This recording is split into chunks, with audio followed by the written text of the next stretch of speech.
What's going on, ladies and gentlemen, boys and girls, back again with another reaction video. Today, we're going to get into Kendrick Lamar 616 in LA Drake diss, okay? Now, I saw this circulating on Twitter this morning as I was waking up, and I was like, what's going on in the world? I didn't know if it was real or not, so I did a little digging and found that Kendrick Lamar posted this on his Instagram. So it is, in fact, real. It is legit. Another diss, another day. It's only been a few days since Euphoria. We're going to jump into this one. Hope you're having a good day. Come vibe with your boy. I like this, man. Kendrick's on his neck, you know. He's got his foot on the gas. Drake gotta respond quick within a few days. Like by this weekend, he has to. Yeah. There's survival. Saying Drake's in survival mode, probably. I think somebody lying. Smell somebody lying. I don't see Drake no a liar? fire. Oh. Off-white Sunseeker had the marina. Fuck a phantom, I like to buy yachts when I get the fever. Wine cooler spill on my white t-shirt, the sightseer. Trifecta, money, morals, and culture. That's my leisure, my visa. Passport tatted, I show hub in Ibiza. Luke Callie's dwellings in Brooklyn just to book me some pizza. Who can reach us? Only God can teleport this type of freedom. God, my confession is yours. But who am I if I don't go to war? There's opportunity when living with loss. I discover myself when I fall short. Raise my hands to a falling sky. I fantasize me jumping planets, immortalized. I correspond. 3 angels watching me all the time. Put my children to sleep with a prayer, then close my eyes. Definition of peace. Tell me who gon' stop me. I come from love and still cover my heart, then open me up. Remember when picked up a pen, lyrics that I can trust. Timid soul staring in the mirror, asking where I was from often. I know this type of power is gon' cost, but I live in circadian rhythms of a shooting star. The mannerisms of Raphael, I can heal and give you art, but the industry's cooked as I pick the carcass apart. Yeah, somebody's lying, I can see the vibes on act. Even he looking compromised, let's peel the layers back. Ain't no brownie points will be in your chest, harassing ant. Fucking with good people, make good people go to bed. Conspiracies about cash, dog, that's not even the leak. Find the jewels like cash, dog, I just need you to think. Are you finally ready to play? Have you ever, let's see, have you ever thought that OVO is working for me? Fake bully, I hate bullies, you must be a terrible person. Everyone inside your team is whispering that you deserve it. Can't Tussie slide up out of this one, it's just gonna resurface. Every dog gotta have his day, now living your purpose. It was fun until you start to put money in the streets, then lost money cause they came back with no receipts. I'm sorry that I live a boring life, I love peace, but war ready if the world is ready to see you bleed. That whole scheme lost was money nice. cause they came back with no receipts. I'm sorry that I live a boring life, I love peace, but war ready if the world is ready to see you bleed. The Elohim KTW, no you can't sleep, these images trouble you. Know the wires in your circle should puzzle you. If you were street smart, then you would have caught that your entourage is only to hustle you. 100 niggas that you got on salary, and 20 of them want you as a casualty. And one of them is actually next to you, and 2 of them is practically tired of your lifestyle, just don't got the audacity to tell you. But let me tell you some game, cause I can see you, my little homie. You playing dirty with propaganda, hit blow up on you. You're playing nerdy with Zach Bia and Twitter bots, but your reality can't hide behind Wi-Fi. Your little means is losing steam, they figured you out. The first opinions is not convincing, y'all need a new route. It's time that you look around on who's around you. Before you figure that you're not alone, ask what Mike would do. Oh, okay. Okay. I think this is a little bit more light work than Euphoria for sure. At least that's what it seems like on the surface. You know, with K-Dot, he's very, very layered and very detailed. And like I've said before, even in regular songs that aren't disses, he doesn't waste a word, okay? Everything has a purpose. So off rip, in here, what I got was he started off by saying, I think the off-white yacht, the off-white Phantom, you know, he said I could buy a Phantom if I catch, buying Phantoms, I could buy a yacht if I catch the fever, something like that. So he is saying, I see you buying, doing this flexing lifestyle, I can do that too, but I'm Mr. Morale, I'm Mr. Kendrick, laid back, humble dude, I don't really care about that money and the fame like you do, like you need it, right? Kendrick is in it for the art. He's again attacking Drake's character in here a little bit, not as much as the other one, but definitely a little bit, saying that's all you care about is the money. But also the Off-White Virgil, Drake did something with Off-White Virgil. He had something was there. So I think that's an Off-White Virgil connection to diss Drake somehow on that. But that also said he could buy a yacht if he catches the fever. Like, he has a lot of money too. So like, Drake, I don't know why you're bringing up this money stuff. We're in the same bracket, I think is what he's saying. Then he goes on to say the trifecta: money, morals, culture. That's my leisure. Something about passport tatted Ibiza. So the money, morals, and culture, I think, because he said trifecta, I think that's him, J. Cole, and Drake. The big three, the trifecta. Money is Drake. Morals is Kendrick, and culture. No, morals is Cole, and Kendrick is the culture. Yeah. That's definitely the big three. Money, morals, culture, Drake, Cole, Kendrick. And my leisure, meaning him saying that this whole thing he's doing for fun, I guess, because he's the culture. So like, he's going to entertain this bullshit with Drake. And Cole's obviously Mr. Morals, and he backed out of it already. But Drake doesn't have any substance to him, is what he's saying. Again, attacking his character. And then the Ibiza line, I don't know. Maybe he's saying my passport's tatted. I frequent Ibiza, but also I could just frequent everywhere. My passport's tatted. So like, it's permanent passport. He's worldwide, I guess. I'm not sure about that one. I don't know. Then, the Brooklyn Pizza. I'm sure he's dropping another restaurant that maybe Drake got hustled at or something. He said something about a Brooklyn Pizza like he did with New Ho King in Toronto. Then my confessions to God is yours. I'm ready for war. So basically, I think what he's saying with that part is I'm gonna have to go back and read some of these lyrics because I'm forgetting these lyrics. But okay, so yeah, the God, my confession is yours.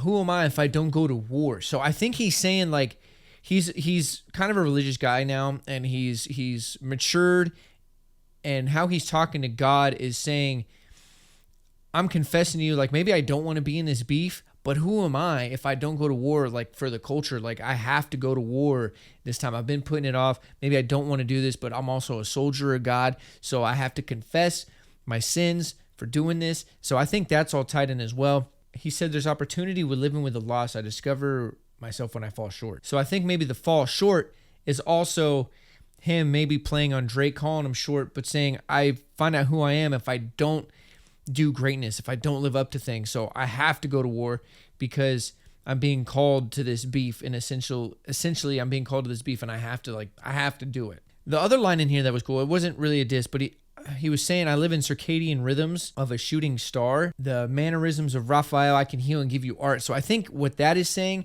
he's saying, I live in the circadian rhythms of a shooting star. Like, I'm a very, very rare breed. I'm a very rare artist. Because a shooting star, Halley's Comet, whatever, they only come around every 100 years or 50 years, whatever it is. And he's saying that's the type of dude he is. That's the type of artist he is. I can heal and give you art. So I can make good music that is for your soul, but also music that's for the art, for the culture, whatever type of music he wants to make.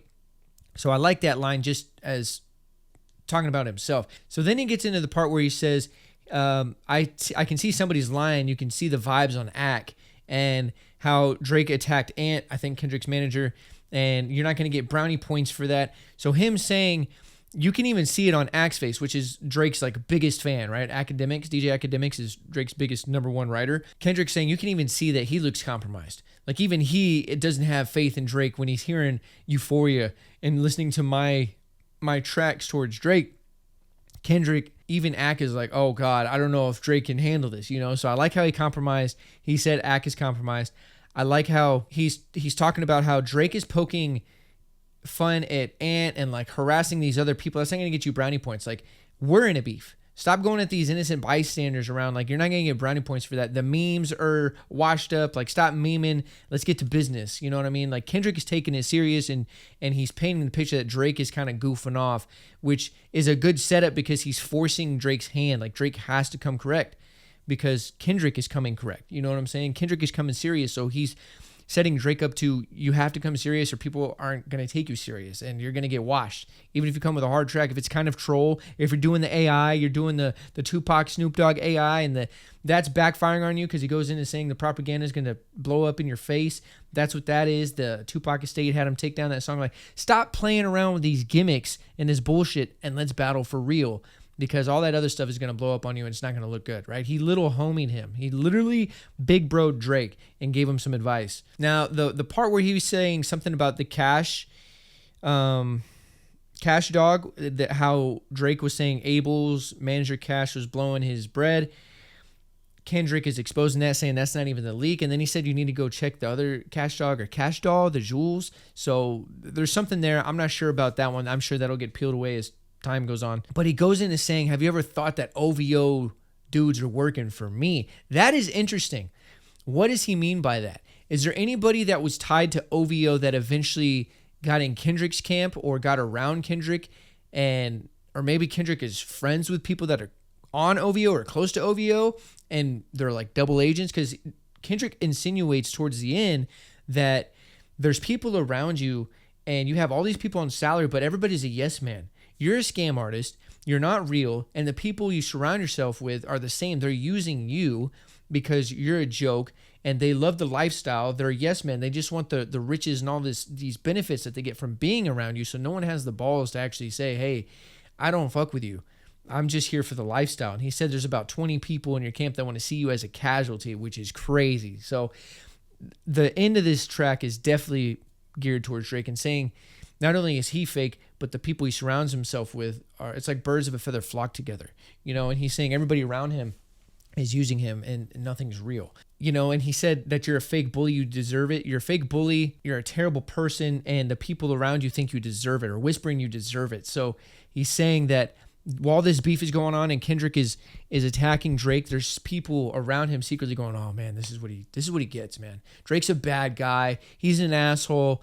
I really don't like this guy. I just never spoke up, but I'm glad Kendrick is doing this. Like, that's what Kendrick is saying. And he said you can't Tootsie Slide out of this, meaning I don't know when Tootsie Slide came out, but it was Drake's the hit maker guy. You know what I'm saying? Drake could just drop a record that just takes the internet by storm and people will forget about whatever's going on. But Kendrick is saying you can't Tootsie Slide out of this. You can't just drop a record.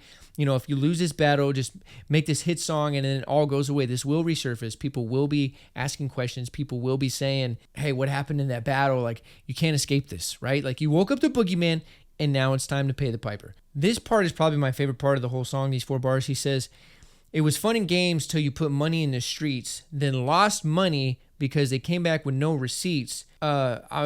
Sorry, I live a boring life. I love peace, but I'm ready for war, especially if it's to make you bleed. Something like that. Basically, he's saying Drake has probably been paying for dirt on Kendrick. Regardless, he's saying, hey, I got $500,000 for whoever finds the most embarrassing thing on Kendrick, whatever. He's putting money out there in the streets, but everybody's coming back with no receipts. So he's losing money which is a double, basically, like you buy something, there's no receipt, you lost your money because you can't return it. But also, you're putting this money out to the streets and no one has any dirt on Kendrick because he lives a boring life. He loves peace. So Kendrick isn't out here doing all this weird Hollywood shit. He's a normal guy, an exceptional artist, but a normal guy, down to earth, loves his family, loves his friends. He's chilling, lives a boring life, a peaceful life. So you're not going to find any dirt. However, I'm ready to go to war. I love peace, but I'm ready to go to war, especially if it's to make you bleed. I love that whole setup right there because it paints a perfect picture of this whole beef and who Kendrick is and what he's doing in this beef. Like, I really don't think he wants his beef. He would rather just spend time with his family and friends, but he has to do it for the culture and he has to do it to expose Drake because Drake's out of control. And he has to go to war because he's being called to war, right? But he feels bad about it and he's going to confess to God for his sins. So I love that whole scheme. And it reminds me of the quote, I forget who said it, but it's better to be a warrior in a garden than a gardener in a war, right? So Kendrick is the warrior in the garden. He is battle hardened. He is ready for war. He's ready to jump on any rapper in the game and destroy him. But he's just in his garden. He's at peace. He's with his family. He doesn't want to do any of that, but he will if he has to. So I like that whole setup. That was a very good setup. He's saying that Drake can't sleep. He's saying that all these people around him are snakes and some of them have wires. He's alluding to the fact that some of them have wires on them and that should puzzle him. Like, yo, why you got feds on you, bro? Like your inner circle is compromised. And if you were a street dude, you would have caught that. So again, he's calling Drake fake and never ever been from the streets because he has all these fake people around him. What's interesting, he says one of them is actually next to you. So he's saying someone very, very, very close to Drake is not really his friend and maybe is actively trying to see Drake lose. So that's very interesting from Kendrick to say. And then towards the end, he's saying, the memes are losing steam. You need to get a new route. All this propaganda shit's not working for you. Like, it's time to battle, like man up and battle. And at the end of the day, ask what would Mike do? Which I like he says that because Drake always references Michael Jackson and is like the GOAT. And Drake he likens himself to Michael. So he's wondering, so Kendrick is saying, what would Mike do? Right? So he's poking at him again. Now, overall, this song isn't as big of a diss as Euphoria. That one goes much harder and is more disrespectful. This one still has some disrespect to it. And I'm sure there's some layers in here. There's some stuff that I missed that is going to come to light later because that's what Kendrick is. Kendrick's very detailed and very, very clever. But overall, I think this is poking, like Euphoria poked at Drake's character and him as a person being in the rap culture and not being accepted and coming from a different background and having a fake persona, and it peeled away Drake's persona as who he is as just a scam. Like Drake's character is just fake. Like Drake is a character. He's acting. He's playing the character of Drake. But Aubrey Graham is a different person. He's a scared little boy from Toronto that came from money and not the streets, and he's trying to fit into this culture, and he's not accepted, right? So Kendrick painted that whole thing on Euphoria. Now it seems like this is painting a picture of the people around Drake. So not only has Drake built his fake lifestyle and fake for who he is, but also the people around him are also fake. So everything about Drake's life is fake. He doesn't even have real friends. And Kendrick, the way that he said, you ever thought OVO was working for me? And something else in here too. One of them is next to you. You're basically the person right next to you is a fake. Those two things make me think Kendrick has some insider information on something with OVO, something with people around Drake, because those are pretty specific lines. So overall, I think he's attacking the people around Drake. He's attacking his lifestyle a little bit more. Not really. I mean, he attacked Drake, his person, a little bit, saying he's a bully and like you don't get brownie points for attacking good people. But this one I don't think is as hard as Euphoria. The writing on here is very good still, even if it wasn't a diss record. A lot of the rhyme schemes, the inner rhymes in here are very good. His structure for his bars and his setups are really good in here. Like Kendrick's writing is just phenomenal. It really is. Even when he's not going that crazy, his writing is just A1, man. So I think this is a very good response, and he did this for the TaylorMade, I think, because if you notice, Drake went really hard on push-ups, and then he went less hard on TaylorMade. It was more of a troll. Kendrick went really hard on Euphoria, and then this one is a little bit more, and then this one's a little bit more of a troll. And not really like trolling like Drake trolled, but trolling in the sense that it's not as intense. It's not as hard. It's a little bit more about things around him and kind of setting it up. So I think Kendrick is setting up the stage to expose a lot of secrets about OVO and people around him and people wearing wires and maybe some snitch, because that's the second time he's mentioned wires and rats and stuff. So I think this is a good setup for what's to come. Drake has to respond this weekend. I feel like he has to respond this weekend. One, because Euphoria is getting into that week-old time frame, and Drake already supposedly has a song ready, so he needs to release it today or tomorrow or Sunday. Got to be this weekend, but especially now that Kendrick dropped this. So overall, this is solid. Euphoria obviously is way better and way more intricate and way more disrespectful, but this is solid. I love the beat selection on here as well. I think this is a very good beat selection, and Kendrick, it's a very smooth beat, has a little bit of soul to it, but also it's got a good hip-hop feel to it. Like this has more of an old-school hip-hop rap kind of feel, tweaked a little bit to where it doesn't sound old, but the core of it does, but the way it sounds is good. And then I think a lot of people are saying, the back-to-back line is a double from Euphoria, saying, I like that record, and then this is the back-to-back. But I think it's a triple. I think Kendrick actually likes the record back-to-back, and then back-to-back, I'm going to get back to that for the record, meaning I'm going to have another song in the loop, like this is back-to-back. But also, I think he has some inside information about back-to-back. that record. I think there's something to the story. So I think it's a triple. We'll see. But overall, I enjoyed this song. I liked the way he flowed. I liked the storytelling. I liked the inner rhymes. I liked a lot of the multi-syllable rhymes. Kendrick's pen is very good. I think he addressed some more things about Drake and exposed a little bit more, because now he's going outward and not so much about Drake, but a little bit about his circle and his life. And it was solid, and it was a good follow-up to Euphoria. Nothing crazy, but I think he's matching Drake's energy, right? Drake went Push-Ups, Tailor-Made, Kendrick went Euphoria, and now 616. So far, I've really enjoyed this beef. I think Kendrick is up. For the record, I try to be as unbiased and honest as possible. Drake is my favorite artist of these two artists, but I think Kendrick is one up on Drake. So however you want to score that. Kendrick 1-0, Kendrick 2-1, Drake 1, Kendrick 2, Drake 0, Kendrick 1. However you want to score it, I think Kendrick is one up on this battle so far. And I think this is still round one because you have to match the songs. Drake dropped 2 songs for round 1. Kendrick dropped 2 songs for round 1. Now it's Drake's turn to start round 2, and we will see what happens, but he has to drop this weekend. So I don't know about y'all. I've been really enjoying this. At the end of the day, no matter who wins or loses, I'm still going to listen to both artists. That's just what rap is, but it will solidify who is the better MC, who is the better rapper in history, and it will go on their record for battles won in the game and culture of hip-hop. So that'll do it for today's reaction video. Hope you guys enjoyed it. If you did, leave a like, leave a comment down below. It helps your channel grow, helps the YouTube algorithm. If you're new here and you haven't done so, be sure to hit that subscribe button and drop a video every day. If you're not new here, welcome back. Appreciate the love and support. You know what to do. Leave some comments down below. If there's anything I missed, let me know. I'm sure I did. Kendrick's a very complex mad scientist artist.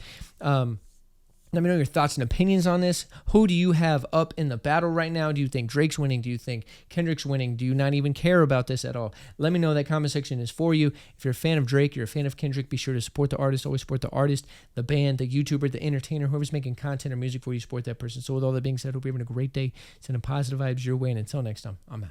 Ride for you if you ride for me. On the window hard, I'm trying to play.